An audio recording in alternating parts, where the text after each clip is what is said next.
हमारे चैनल पे आपका स्वागत है।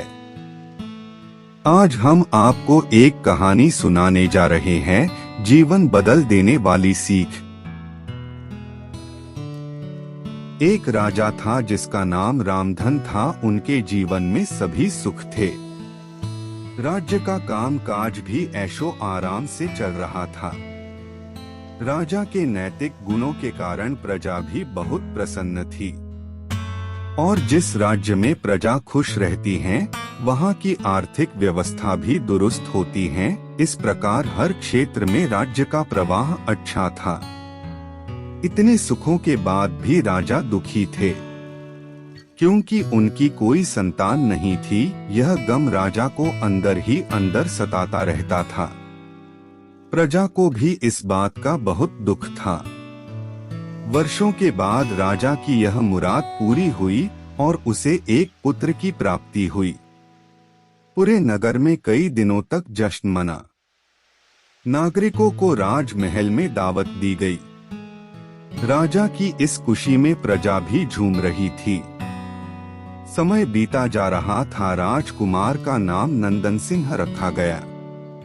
पूजा पाठ एवं इंतजार के बाद राजा को संतान प्राप्त हुई थी, इसलिए उसे बड़े लाड प्यार से रखा जाता था।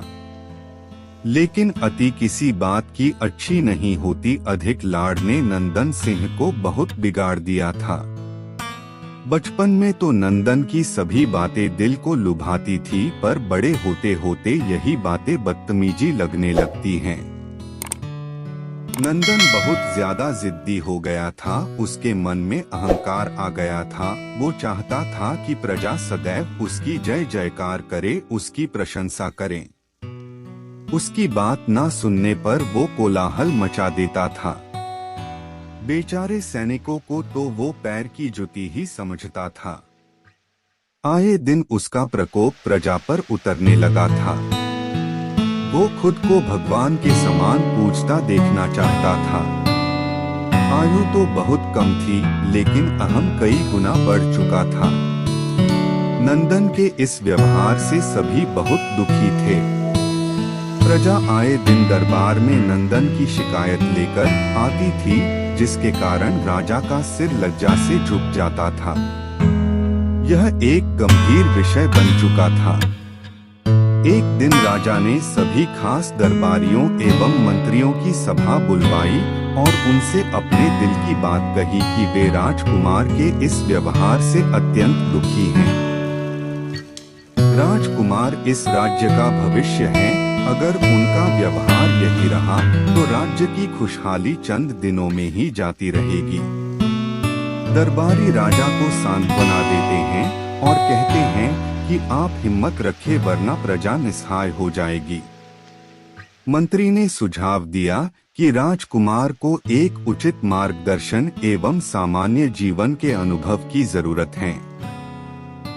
आप उन्हें गुरु राधागुप्त के आश्रम भेज दीजिए। सुना है वहाँ से जानवर भी इंसान बनकर निकलता है।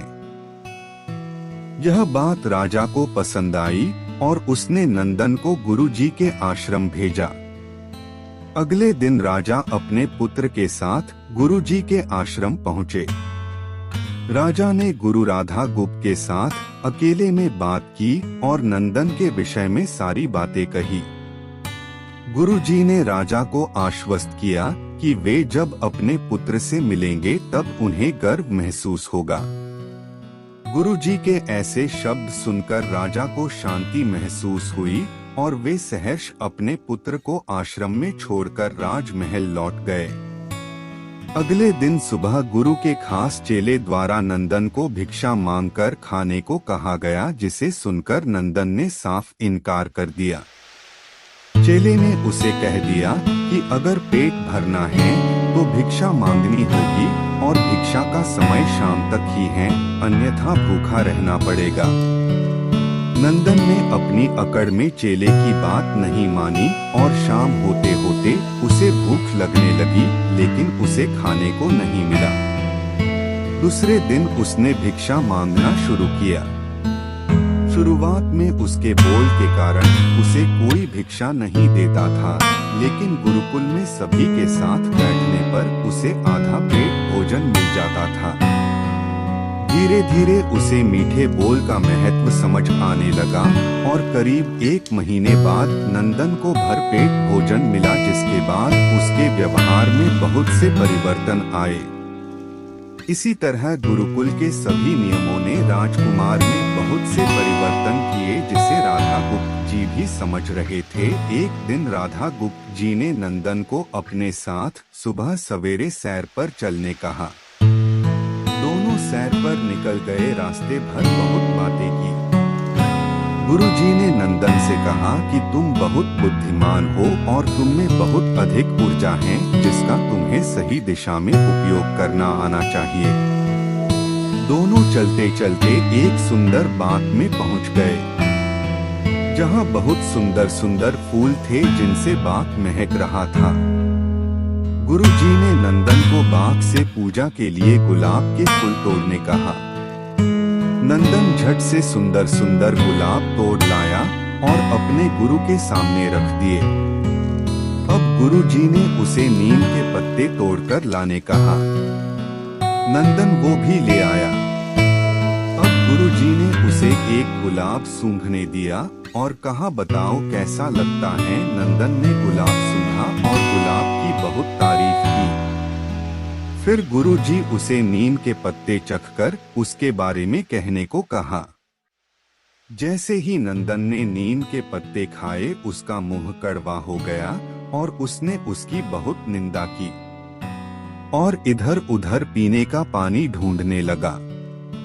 नंदन की यह दशा देख गुरुजी मुस्कुरा रहे थे। पानी पीने के बाद नंदन को राहत मिली। फिर उसने गुरुजी से हंसने का कारण पूछा। तब गुरुजी ने उससे कहा कि जब तुमने गुलाब का फूल सूंघा तो तुम्हें उसकी खुशबू बहुत अच्छी लगी और तुमने उसकी तारीफ की, लेकिन जब तुमने नीम की पत्तियां खाई तो तुम्हें वो कड़वी लगी और तुमने उसे थूक दिया और उसकी निंदा भी की। गुरुजी से नंदन को समझाया, जिस प्रकार तुम्हें जो अच्छा लगता है तुम उसकी तारीफ करते हो, उसी प्रकार प्रजा भी जिसमें गुण होते हैं उसकी प्रशंसा करती हैं। अगर तुम उनके साथ दुर्व्यवहार करोगे और उनसे प्रशंसा की उम्मीद करोगे तो वे यह कभी दिल से नहीं कर पाएंगे। इस प्रकार जहाँ गुण होते हैं वहाँ प्रशंसा होती है। नंदन को सभी बातें विस्तार से समझ आ जाती हैं और वो अपने महल लौट जाता है। नंदन में बहुत परिवर्तन आता है और वो बाद में एक सफल राजा बनता है। ऐसे ही नई कहानी सुनने के लिए मेरे चैनल को सब्सक्राइब करें और बेल आइकॉन को भी प्रेस कर दें।